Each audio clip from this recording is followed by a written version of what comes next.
Đầm lái mi họ lang vinh bình tích hỏi cõi đâm các ba khăn để giúp mình nhỉ ba chấm điệp số bông bồn đỏ kia ngày nay ngày poti đọc bằng bốn khai với cá cho năm pipon mà phải pram hay khi nhom mà thưa video này đầm bày thưa cả update tại tầng đầm lái mía hay đầm lái mía pi giúp mình nhỉ thưa cả sẽ cho khăn mình tên đầm lái để tiếp bông phát để mía cho từ đó nên cứ bay pon bông bồn rồi cao sập pram đờ lá khăn mà ao bà hay top máu ban miền ca họ lang màu vĩnh hayនៅក្នុងព្រឹកនេះខ្ញុំចូលទៅមើលទៅគឺតម្លៃមាសនៅត្រឹម$4074ក្នុង1អោនឬក៏គិតជាតម្លឹងហ្នឹងគឺស្មើនឹង$4914ក្នុងមួយតម្លឹងហើយបើគិតជាមួយ G ហ្នឹងគឺស្មើនឹង$491ក្នុងមួយ G បាទអញ្ចឹងតម្លៃមាស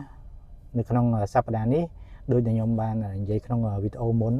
ថាអាចនឹងធ្វើការផ្លាស់ប្ដូរឬក៏ផ្លាស់ទីនៅក្នុងចន្លោះ$4000ក្នុងមួយអោនទៅ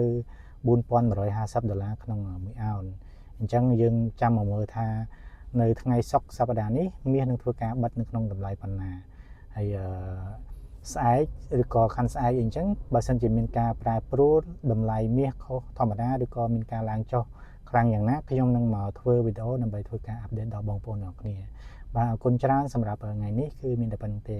អរគុណបាទបាយបាយ